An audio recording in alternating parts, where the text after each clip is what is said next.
Adonai Hoshi Hamelech Yaneni B'Yom Koreinu LaYehudim HaSoira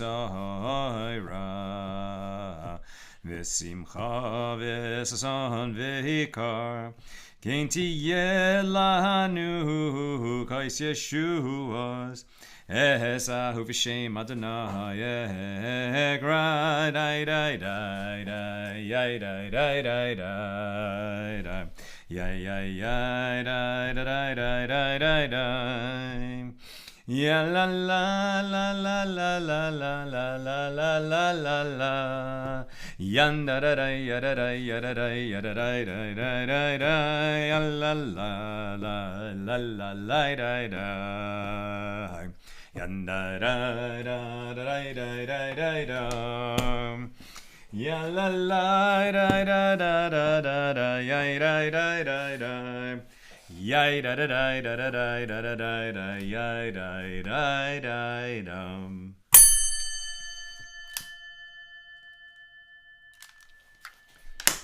A good Vach Shavua Tov, a good week to you, my holy sisters and brothers. It's great to be starting the week right, learning some beautiful, beautiful teachings on a Saturday night. Very impressed as always with our East Coast brothers and sisters. Wow, burning the midnight oil for the sake of learning Torah. Massive reward for you. You're storing up. Your storehouse of reward is absolutely growing richer. You know, on this subject, just very quickly, I mentioned this book last Saturday night. I gotta say, it's fantastic. I'm gonna recommend it again. It's been my Shabbos reading the last 2 weeks. Arthur Kurzweil's book about being a driver, volunteering to be Rabbi Adin Steinsaltz's driver when he would come to give lectures in New York.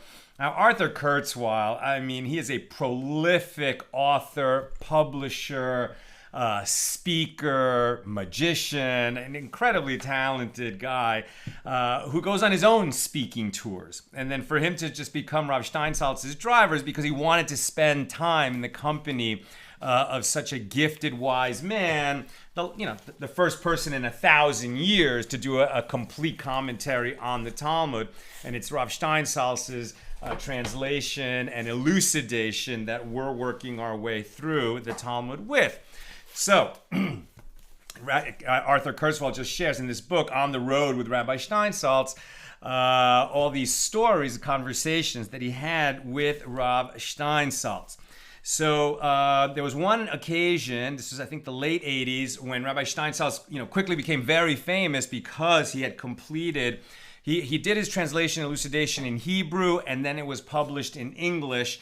It was an incomplete publishing by Random House in the 80s, and then later Koren completed the publication of the Talmud in English with that translation elucidation. At any rate, Rav Steinsaltz came and gave a lot of talks, speeches, addressed very large crowds, addressed the U.S. Senate, and all kinds of other organizations during that period, and Arthur had an opportunity driving him around to have these wonderful conversations. So one of the talks that Rav Steinsaltz was asked to give was to Hadassah, so this national women's organization, Jewish women's organization.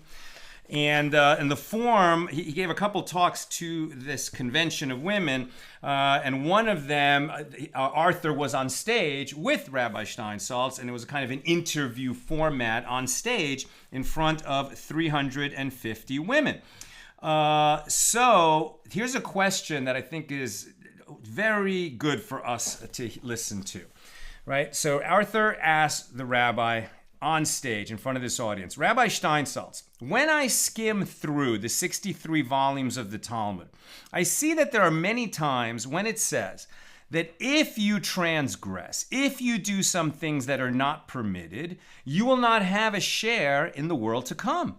Now, without getting into what really is meant by our sages when they say Olam Haba, the world to come, let me just ask this, says Arthur. The Talmud speaks about the kinds of activities that when done will have me lose my share in the world to come. But I, Arthur, realize that I've already done lots of those things. The Talmud is telling me that I already do not have a share in the world to come. So if that is the case, Why should I even try? If the Talmud is telling me that on so many different occasions, I, Arthur Kurzweil, have done things that disqualify me from the world to come, then what's the use of it? So Rabbi Steinsaltz looked at me and then looked out at the audience of women and said, well, it seems clear that you are going to have to study a little more Talmud. First, perhaps to understand what Olam Haba, the world to come, means.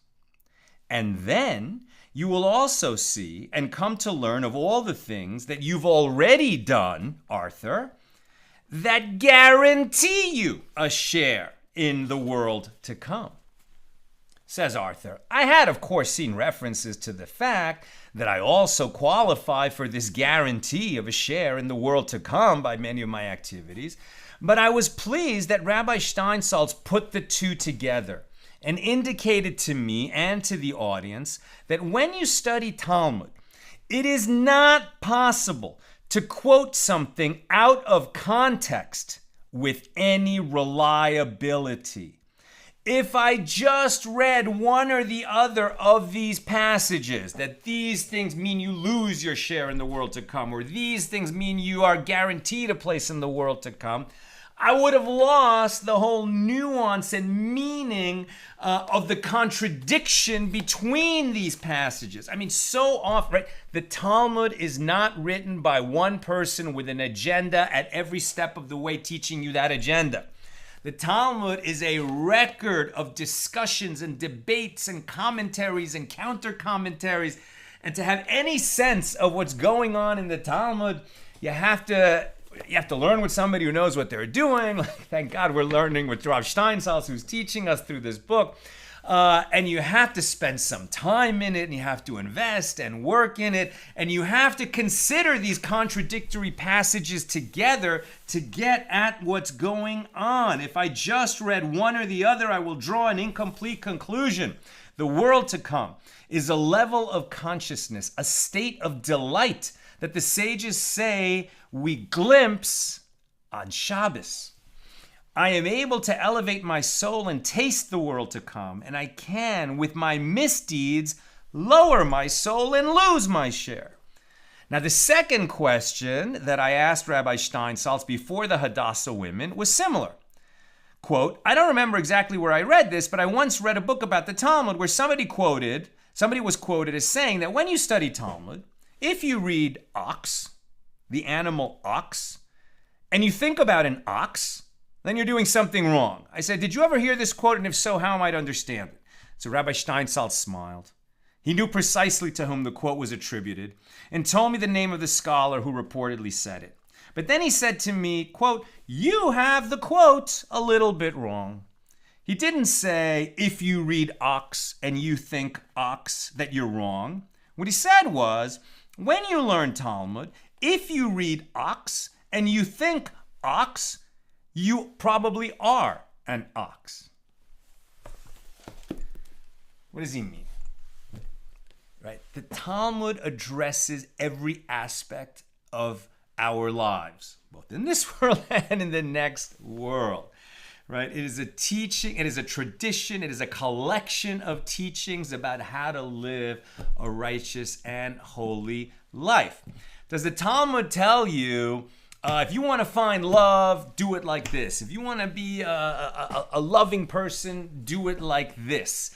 This is the meaning of life, blah, blah, blah, blah, blah. The Talmud doesn't work that way, right? You don't find the Talmud in the self-help section of the spiritual bookstore where you're going to read about love and friendship and charity.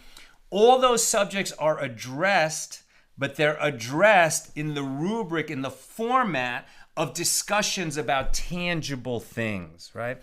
Often when children are introduced to the Talmud, the first thing that they learn is at the beginning, I think, of Bava Metzia. That's where they start, right in the middle of the Talmud, which opens with two people are holding a tallis, a prayer shawl, and both say, it's mine. What do we do? Right? I mean, it's like so much of life is that way. People are fighting over some kind of limited resource.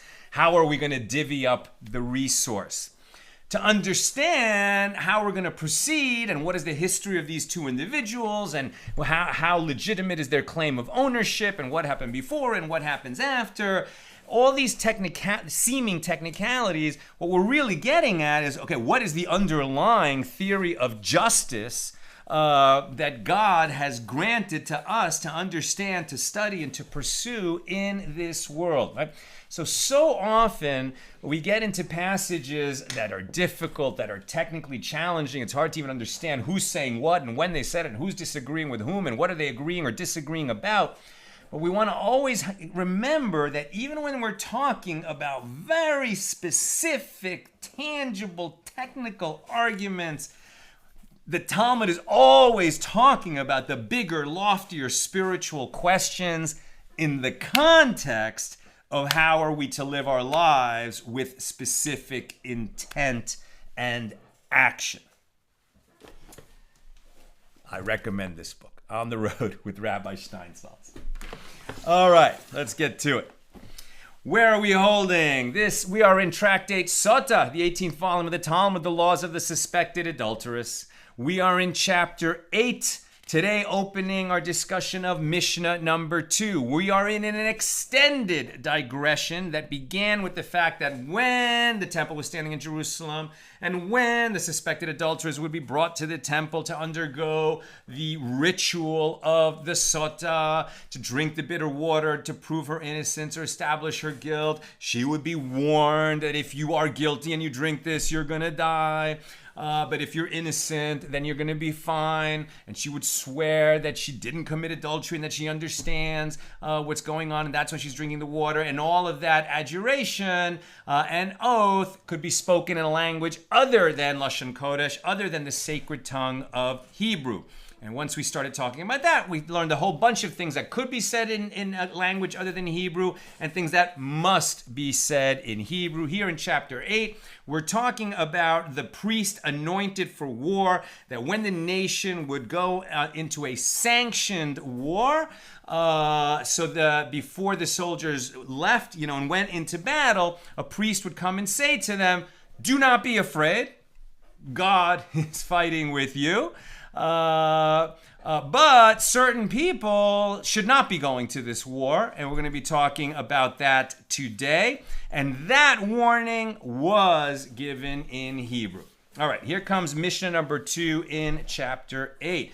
The Mishnah continues its discussion of the speech given before battle by the priest anointed for war. And the officer shall speak to the people, saying, what man is there that has built a new house and has not dedicated it? Let him go and return to his house, lest he die in the battle and another man dedicate it. Deuteronomy 20, verse 5. He is sent home if he is one who builds a storehouse for straw, a barn for cattle, a shed for wood, or a warehouse. Similarly, it applies if he is one who builds, or if he is one who purchases, or if he is one who inherits, or if he is one to whom it was given as a gift. In all these instances, the man returns from the war encampment. Isn't that interesting? I'm sure that the U.S. Army does not have some kind of exemption in times of battle we're going to, let's say that, God forbid, there was a huge war and had to draft all kinds of people to go to war. We wouldn't excuse the ones who just built or purchased or inherited a house for 1 year. But the Torah says yes, right? Because remember, a house is synonymous with building a family, building a home, building a marriage. And so this is a person at the outset of their life, right, just getting started in their house with their wife, and they need to have a year to build the house together. The next verse states, and what man is there that has planted a vineyard and has not used the fruit thereof? Let him go and return unto his house, lest he die in battle, and another man use the fruit thereof. He is sent home if he is one who plants a whole vineyard of many vines, or if he is one who plants as few as 5 fruit trees of any other of another variety, and even if these 5 are from the 5 species. And the produce need not be all of one species. And the same applies if he is one who plants, or if he is one who layers the vine, bending a branch into the ground so that it may take root and grow as a new vine. Or if he is one who grafts different trees onto one another. And it applies if he is one who purchases a vineyard, or if he is one who inherits a vineyard, or if he is one to whom the vineyard is given as a gift. We understand, okay, he built a house, he's getting started in his life with his new family. So we excuse him for a year from going to war. The one who just planted a vineyard, he's excused for a year. Isn't that interesting? I mean, when you embark on these projects, you need that first year to really get it going, right? A project that involves growing plants in a vineyard. I'm sure that what I'm about to say has nothing to do with, how the sages would interpret this, but to me, it speaks very strongly when you are thinking about, you're going to build something, you're going to create a new company, you're going to embark on an artistic project, you're going to, conceive a road trip with your family, whatever new big idea, big project you're going to take on, at its earliest seedling type of inception, right? When the idea first comes to you and you're going to discuss it with the people around you that you care about to see whether this is a good idea or not, whether you're going to embark on it or not, it's so fragile. It's so fragile. And it really needs some nurturing care. Let's not be too quick to dismiss ideas that sound bad to us when we hear them and just we're cynical and critical and kill somebody else's dream at that early fragile stage. Let's be nurturing of seedlings, all kinds of seedlings. The next verse states, "And what man is there that has betrothed the wife and has not taken her? Let him go and return to his house, lest he die in battle and another man take her. He is sent home if he is one who betroths a virgin, or if he is one who betroths a widow. And this applies even if his yavama, his late brother's wife, is a widow waiting for him as her yavam to perform yibum, levirate marriage. And even if he heard that his brother died in the war, and the widow begins to wait for him only then, he returns and goes home. Each of these men, although they are exempt, still hear the address of the priest and the regulations of war at the local camp, and thereafter they return to their respective homes." So interesting. Even if you know that you're in one of these categories where you're going to be exempt for a year from going to war, you still join with the whole, army of the nation that's going to go off to war at the gathering place. And then when the priest says, he who just built a house, or he who just planted a vineyard, or he who just got married, or just betrothed a woman who's going to be sent home, okay, now you get sent home. But first you go and show your support for the army that is assembling to go to war. They still support the war effort, and they provide water and food for the soldiers and repair the roads, right? So you're going to join in the war effort, even if for 1 year you're excused from fighting in it. And these are the men who do not return to their homes, right? These are the ones you might think are exempt for that year, but aren't. One who builds a gateway, or an enclosed veranda, or a balcony, or one who plants no more than 4 fruit trees, or even 5 or more non-fruit-bearing trees, or one who remarries his own divorced wife. Nor is there an exemption for one who has betrothed a woman who he is not permitted to marry. With regard to a widow betrothed to a high priest, he can only marry a virgin. He can't marry a widow. So this high priest is not going to go to war. Not that he would go anyway.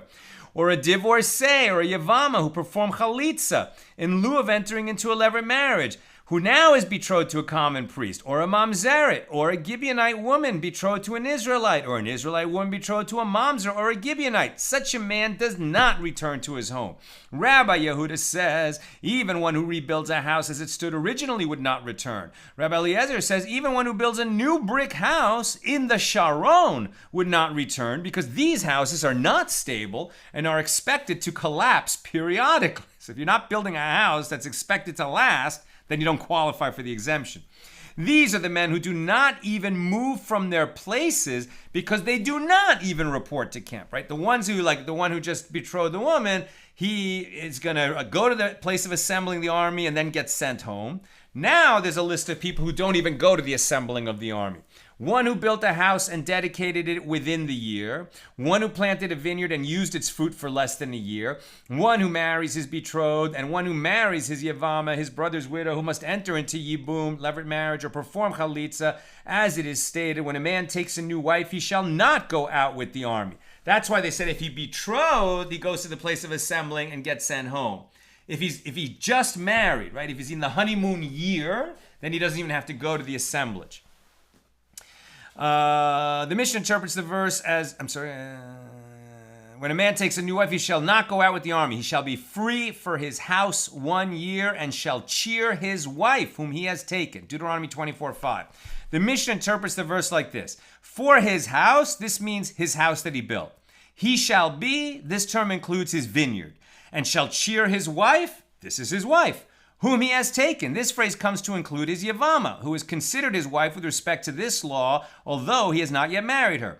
Those who are exempt for these reasons do not even provide water and food to the soldiers, and they do not repair the roads. And that is mission number 2 here in chapter 8.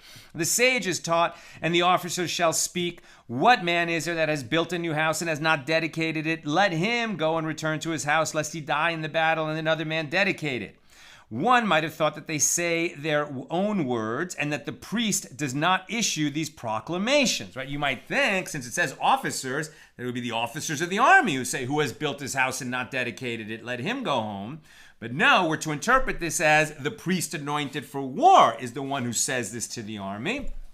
So how do we understand that? One might have thought that they say their own words and the priest does not issue these proclamations. However, when it says, quote, and the officers shall speak further, Deuteronomy 20, verse 8, their own words are mentioned only in this latter verse. Evidently, then, the priest is the speaker in the earlier verse. How then do I realize the meaning of, quote, and the officers shall speak in the first verse? The verse is speaking of the words of the priest anointed for war. How so? The priest speaks in an undertone, and an officer calls out the priest's words so that they are audible to the assembled. I mean, remember, they didn't have PA systems. So anytime you were addressing a large assemblage, unless it was an incredibly quiet place and a person with an incredibly loud voice, the only way this was going to work is that you would say the speaker would speak, and then repeaters sort of out in the crowd would repeat his words out to the periphery. Now it is taught in one baraisa, a priest speaks and an officer calls out his words. And it is taught in another baraisa, a priest speaks and the priest calls out. So who are the repeaters? Are they officers of the army or other priests? And it is taught in yet another baraisa, an officer speaks and then an officer calls out. So Abaye said, how can these texts be reconciled? From the words that the priest shall approach in Deuteronomy 20, verse 2, until the words and the officers shall speak in verse 5, which consist of words of encouragement and inspiration. Be not afraid, for your enemy is championed by mortals, but you are championed by the Lord your God, etc. A priest speaks and another priest calls out. From the words, and the officers shall speak, until the words, and the officers shall speak further, which lists the various people who are to return home from the battle because of happy occasions, like they got married, they built a house, etc. A priest speaks, and an officer calls out. And from the words, and the officers shall speak further and on, which address those who are fearful and faint-hearted, an officer speaks and another officer calls out, right? The Torah says in this passage, let him who is afraid and trembling and cowardly and etc. not go, right? Reminds you of that Henry V speech in Shakespeare, right? That, when Prince the Henry V speaks to his troops, and he says, we happy few who are up against tremendous odds fighting this battle in France, you shouldn't be afraid. You should rejoice, because those people quaking in their beds back at home in England will rue the day that they were not here with us on this battle where we're going to, drape ourselves in glory. Now, it's not that speech at all. I'm just reminded of the similar sentiment where the Torah says that you address this army and say, if you're not filled with this faith that God is fighting, now remember, this is a sanctioned war. It did not apply to every war that Israel fought. But certainly when Joshua is leading the children of Israel into the promised land, which was the next war after these words were given, or the war against the Midianites where they were still in the wilderness, you had no reason to be afraid. And those that can't overcome their fear have no business in that particular army. Now, the Mishnah teaches that the officers announce, quote, what man is there that has built a new house and has not dedicated it? Let him go and return to his house, lest he die in the battle and another man dedicate it. So the sages taught from the phrase, that has built, I have derived only that this applies to one who has literally built a house. From where do I derive that it includes one who purchased or inherited or has been given a house as a gift? Well, the verse states broadly, what man is there that has built? And by not merely stating one that has built, but rather what man is there that has built, the verse includes any of these other circumstances. You don't literally have to build it with your own hands. You don't literally have to pay for others to build it. It still counts if you inherited it or received the house as a gift. Pardon me.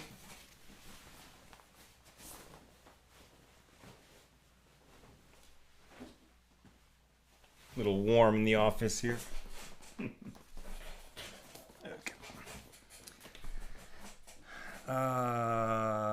From the term a house, I have derived only a house in which people live. From where is it derived that the exemption is understood to also include one who builds a storehouse for straw, a barn for cattle, a shed for wood, or a warehouse?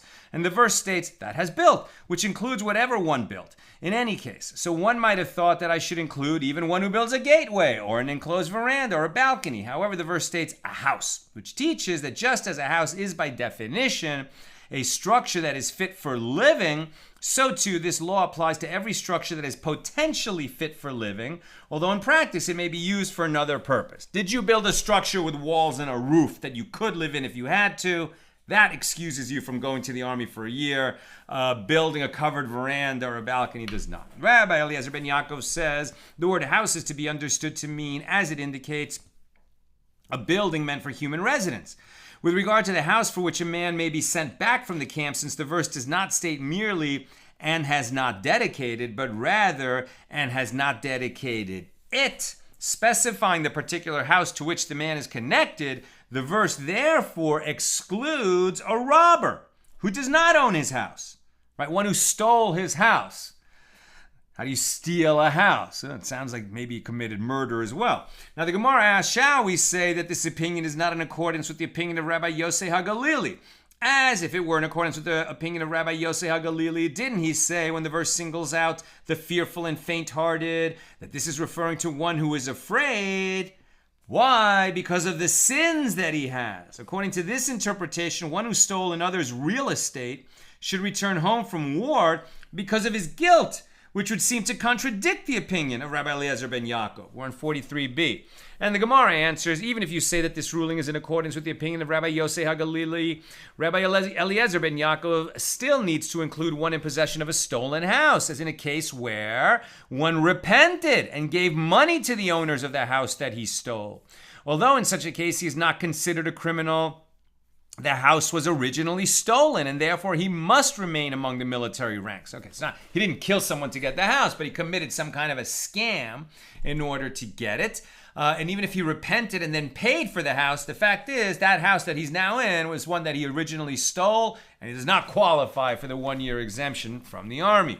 Although in such a case, the Gemara challenges this. If so, i.e. that he repaid the owners, so he is now a legal purchaser of the house and he should return from the military ranks. And the Gemara answers, no. Since initially it entered his possession with the status of stolen property, he does not return to his house. And the Gemara continues its discussion of those who return from the ranks. And what man is there that has planted a vineyard and has not used the fruit thereof? Let him return, lest somebody else use the vineyard, the fruit of the vineyard, right? And the sages taught from the phrase that has planted, I've derived only that it applies to one who actually planted a vineyard. From where is it derived that the military exemption likewise includes one who purchased it, one who inherited it, and one who was given it as a gift? And the verse states, and what man is there that has planted? By not merely stating one who has planted, but using the expanded what man is there that has planted, the verse includes all these circumstances. From the specific term vineyard, I have derived only a vineyard. From where do I derive that it comes to include 5 fruit trees, even from other species? And the verse states that has planted to include different types of trees. Might I include even one who plants only 4 fruit trees and one who plants 5 or more non-fruit bearing trees? The verse states vineyard. The term excludes a quantity of trees that is too few to be called a vineyard, as well as trees that do not yield fruit at all. Rabbi Eliezer ben Yaakov says The word vineyard is to be understood as it indicates, and it is referring only to a grape vineyard. And since the verse does not state merely and has not used the fruit, but rather and has not used the fruit thereof, it excludes one who layers the vine or branch and one who grafts different trees onto one another. And the Gemara asks, but didn't we learn in the Mishnah, he is released if he is one who plants, or one who layers, or if he is one who grafts trees. Rabbi Zera said that Rav Chisda said, this is not difficult there. In the case where one does not return from the ranks, the man has performed forbidden grafting. You can't graft certain kinds of trees onto certain other kinds. There, in the case where one does return from the ranks, he has performed permitted grafting. The Gemara asks, with regard to this permitted grafting, what are the circumstances? If we say that it is a young tree grafted together with another young tree, then let him derive the law that one must return from the ranks due to the first young tree. One should be exempt because of his first tree, which is young, and the grafted tree is irrelevant. Rather, it is a case in which a young tree is grafted with an old tree. So the Gemara objects, but didn't Rabbi Bahu say, with regard to a young tree that was entangled, meaning grafted, with an old tree, the young one is negated by the old one, and the law of orlah does not apply to it, right? We can't use the fruit of a tree that is just planted for its first 3 years, and the 4th year we bring to the temple, and the 5th year we're free to use the fruit. But if this young tree is grafted to an old tree, this is going to negate the orlah requirement. Therefore, the grafted tree should likewise lose its status as a young tree, and one in this situation should not be exempt from that first year in the army. So Rabbi Yirmiyah says, actually, one returns home if he grafts a young tree with another young tree, and it is a case in which he planted this first one for a fence, or for its beams, so that he is exempt from the battle only because of the second tree which he grafts for fruit. As we learned in a Mishna in Orlah 1:1, in the case of one who plants a tree for a fence or to yield wood for beams, the tree is exempt from the laws of Orlah, right? If he's using this fruit tree for a non-fruit purpose, then it is not considered a fruit tree. The Gemara asks, or at least in terms of Orlah. So the Gemara asks, and what is different about the case of a young tree paired with an old tree such that the young tree is negated? And what is different about the case of a young tree planted for fruit paired with a young tree planted for wood, such that the fruit tree is not negated? And the Gemara answers, there in the case of the older tree, if one changes his mind about it and wants it to be a young tree obligated in Orlah, it cannot return to its previous state as he has grafted it. Therefore, it is exempt from the laws of Orlah. Here, when a tree is planted for wood, if he changes his mind and decides to grow it for fruit, it can return to its default state of being planted for fruit because initially it stands to be used for fruit. Therefore, it is not exempt from the laws of Orlah. And this ruling is just as it is concerning trees that grew by themselves, which are subject to Orlah, although they were not consciously planted for their fruit. As we learned in a Mishnah, Orlah 1:2, fruit trees that grew by themselves are obligated in Orlah, although the landowner did not plant them himself. The Gemara asks, why is there a need to establish the Mishnah as discussing a case where one planted the first tree for a fence or for beams, but let the Mishnah be established as referring to a vineyard belonging to two partners, where the two trees involved in the grafting were co-owned by partners and both trees were young? As in this case, this one man returns due to his tree and that other man returns due to his tree. And Rav Papa says, since the Gemara avoids the scenario of the vineyard belonging to partners in favor of discussing a case where one planted a fruit tree for a fence or for beams, that is to say, if there is a vineyard belonging to two partners, evidently they do not return for the vineyard from the ranks of soldiers going to war. And the Gemara asks, in what way is the case of partners different from the following case?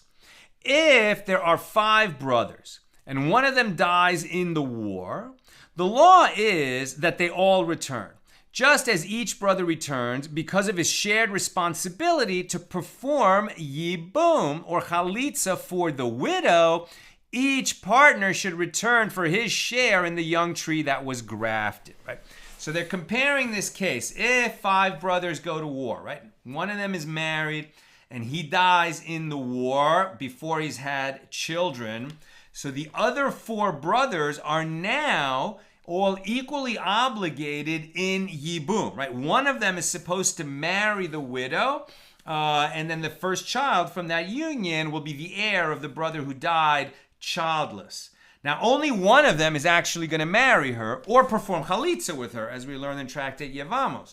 And yet, because all four have the potential to be the Yavam and marry the Yavama, all four of them return from the war, are exempt from that first year of fighting. So do we learn out from that principle that two partners, who own a vineyard, even though half the vineyard would not qualify as a vineyard, now that they co-own it, do both go home? And the Gemara answers there, in the case of the brothers, each and every one is considered one who must return for his wife, as any of them could readily marry her. However, here, each and every one of the partners who own the vineyard is not considered one who must return for his vineyard, because it does not belong exclusively to either one of them. Rav Nachman bar Yitzchak said, in accordance with the Baraisa mentioned above, one does not normally return for a grafted or layered tree. However, the Mishnah states that one does return for a grafted or layered tree in a case where one layers a tree and grafts it with a vegetable plant. And that ruling is in accordance with this Tana, Rabbi Yehuda ben Gamda, as stated in a Baraisa, as it is taught, with regard to one who layers a tree and grafts it with a vegetable plant. The Tanaim, the rabbis of the Mishnah, engaged in a dispute concerning whether this kind of breeding is permitted. And Rabbi Shimon ben Gamliel, speaking in the name of Rabbi Yehuda ben Gamda, the village of Akko, permits one to do so, but the majority of the rabbis prohibit. Therefore, one would return from the ranks for a tree grafted to a vegetable plant in accordance with the opinion of Rabbi Yehuda ben Gamda, although he would not return for the vegetable itself. Right? You don't go home from the army because you planted a vegetable patch. It has to be more significant than that. The Gemara offers another alternative resolution to the contradiction over whether one returns for a grafted tree. When Rav Dimi came from Eretz Yisrael, he said that Rabbi Yochanan said, in accordance with whose opinion is this statement, which says that one does not return for a grafted tree. It is the opinion of Rabbi Eliezer ben Yaakov. And he explains, didn't Rabbi Eliezer ben Yaakov say, there in the Baraisa cited earlier, the word vineyard is to be understood as it indicates, i.e. that the exemption is only for a grape vineyard. Here too, the word planted is to be understood as it indicates. With regard to one who plants, yes, he returns, but one who grafts or layers a tree does not return. After citing Rabbi Yochanan's interpretation of the opinion of Rabbi Eliezer ben Yaakov, the Gemara cites a string of other rulings that Rabbi Yochanan said in the name of Rabbi Eliezer ben Yaakov. We've been in a big digression. Now we're going on a digression from the digression. We were talking about the laws of the Sotah. Because she didn't have to be warned in Hebrew, we started learning about things that did have to be spoken in Hebrew. We went through a long list of such things like the blessings and curses when the children of Israel entered the promised land. And we came to the warning given to the armies of the children of Israel when a priest anointed for war addressed them. That led us to consider the laws of who is sent home before the battle starts, because that's one of the things that the priest anointed for war would speak about. And in listing who gets sent home and who doesn't, we learned a teaching of Rabbi Yochanan in the name of Rabbi Eliezer ben Yaakov. Having brought down a teaching that Rabbi Yochanan transmitted in the name of Rabbi Eliezer ben Yaakov, we're going to hear other teachings of Rabbi Yochanan in the name of Rabbi Eliezer ben Yaakov that have nothing to do with the priest anointed for war or who goes to battle or what needs to be spoken in Hebrew or the suspected adulteress, the Sotah. That's where we are now. Okay, so these are just teachings that the only reason they're here is because they had the same source, Rabbi Yochanan in the name of Rabbi Eliezer ben Yaakov. When Rav Dimi came from the land of Israel, he said that Rabbi Yochanan said in the name of Rabbi Eliezer ben Yaakov, the sages decreed that if there is a young grapevine less than 1 handbreadth tall, it is obligated in orlah all its years, even after the 3 years mandated by the Torah, because it appears like a vine that's only 1 year old. And the sages were concerned that if they permitted one to eat from such a vine, even though it looked like it was less than 5 years old when you become free to eat from it, even though it was 5 years old or more, because it looks like one that is younger, because of the appearance of impropriety, they said you can't eat from that. It's going to be as if it's obligated in orlah. And this prohibition applies to a very small section of 2 grapevines, opposite 2 grapevines, and one more vine emerging and growing between them in the formation of a tail. But if the entire vineyard grows so short, it generates publicity, and people know that the vines are old enough to no longer be subject to orlah, so the rule would not apply. When Rav Dimi came from the land of Israel, he said that Rabbi Yochanan said in the name of Rabbi Eliezer ben Yaakov, a corpse occupies 4 cubits with regard to the exemption for the recitation of shma, so that it is prohibited to recite shma within this space. Right? You don't say shma when you're standing right next to or over a corpse, and you still don't say shma if you're within 4 cubits of that location. Why? Whoever mocks the poor blasphemes his maker. What does saying shma near a corpse have to do with one who mocks the poor? Can you guess? Because the deceased can no longer perform mitzvahs like saying shma. So one who performs a mitzvah in front of them is considered to be mocking them. This is the same reason why if we wear our tzitzis out, right, our ritual fringes, some of us have them tucked into our pants, others wear them out. And I used to wear them out, and there's a good reason to wear them out, because the reason we wear them is to remind us of all the mitzvahs we're supposed to do. But if you are a person who wears them out and you enter a cemetery, you're obligated to tuck them into your pants, because the dead can no longer perform the commandments. And so it's like you're mocking them by wearing your tzitzis out and sort of flaunting it, in the face, so to speak, of those who lie buried in the cemetery.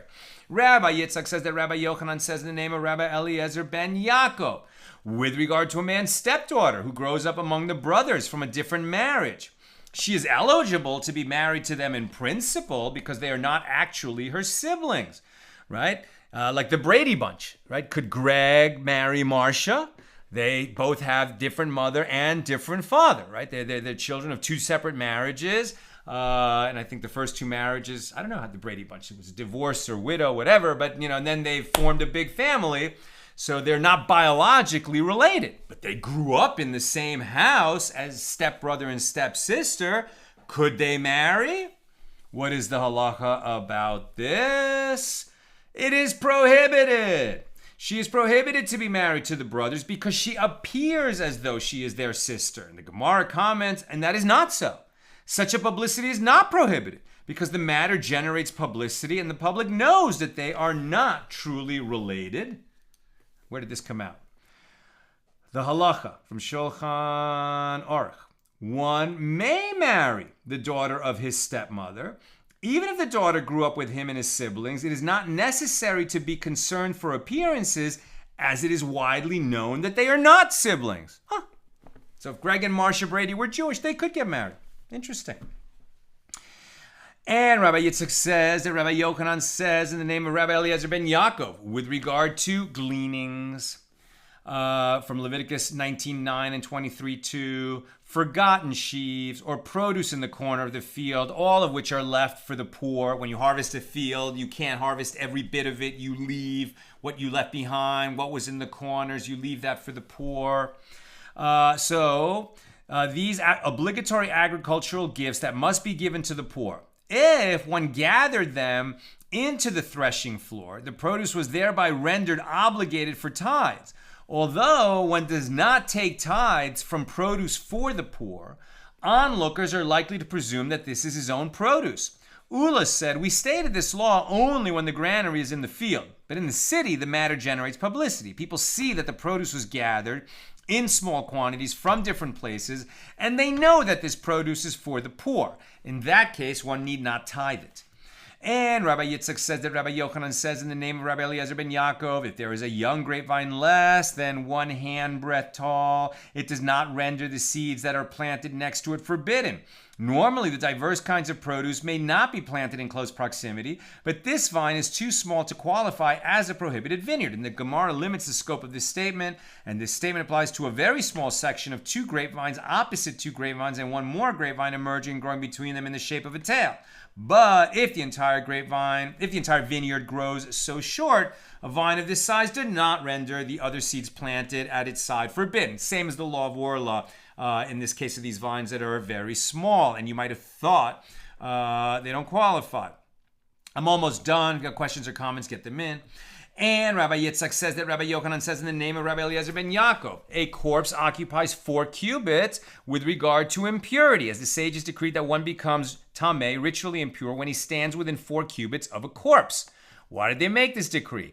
This measure protects priests and others who are forbidden to contract ritual impurity, tuma, imparted by a corpse, so that they do not inadvertently become tameh. And the Tan of the Mishna taught in another Mishnah as well, with regard to a courtyard adjacent to a grave, one who stands within it is ritually pure, provided that there are 4 cubits by 4 cubits within it. A courtyard this size constitutes its own space, according to the statement of Beis Shammai. Beis Hillel say a space of 4 handbreadths by 4 handbreadths is enough. In what case is this statement said? 4 handbreadths suffice when the entrance to the courtyard is from above. In such a case, there is no concern that one will cover the grave with his body and thereby become ritually impure when entering that courtyard. However, if its entrance is from the side, everyone agrees the courtyard must be at least 4 cubits by 4 cubits in size to be considered a space separate, and that you wouldn't contract tuma from the corpse that is nearby. And the Gemara challenges the preceding resolution. In which direction is there a distinction between the positions of the entrance to this courtyard? On the contrary, if one enters from the side, he can slip away and exit without becoming impure. However, if one enters from above, it is impossible that he will not overlie the grave over the corpse, climbing in and out of the courtyard. So rather, it should say, in what case is this statement of Beis Hillel, according to which 4 handbreadths by 4 handbreadths are enough? In what case is this said? It is when the entrance is from the side. However, if the entrance is from above, then the courtyard must be at least 4 cubits by 4 cubits, and this statement applies in a courtyard adjacent to a grave whose partitions are delineated. But if there's only a corpse lying about without any enclosures, it certainly occupies and affects a surrounding area of 4 cubits. All of that preceding string of laws that have nothing to do, not with Sotah, not with the priest anointed for war, not with the utterances that have to be spoken in Lashon Kodesh, the sacred tongue, but rather, once we learned a teaching of Rabbi Yochanan in the name of Rabbi Eliezer ben Yaakov, we heard a few more of those teachings transmitted from that source. Let's do a few questions and comments before we wrap it up at 10 p.m. in LA, 1 a.m. on the East Coast. Yosef, this discussion reminds me of David sending Uriah to the front lines in the Bathsheba fiasco. I wonder if Uriah was newly married, in which case it seems it would be even more grievous to have done what he did. There's no way they would have let David override this law. No way. I don't buy it, right? So even though he was the king, they would not let him violate an overt Torah measure, right? So if I don't think Uriah, that was in a first year of marriage with Bathsheba, or the priest would have said, no, I mean, you can't do that. You can't send him there. It was bad enough, right, that David sent him to a place where he might be killed because he had set eyes on the man's wife, and the prophet Nathan, challenged David on that and said, you did wrong, and spoke truth to power. But I don't think that David violated sending a newlywed to war in that case. But it's an interesting question, Yosef. Well done. That's what I've got for us tonight. With God's help, we'll be together again tomorrow night, Sunday at 6 p.m. Pacific, the regular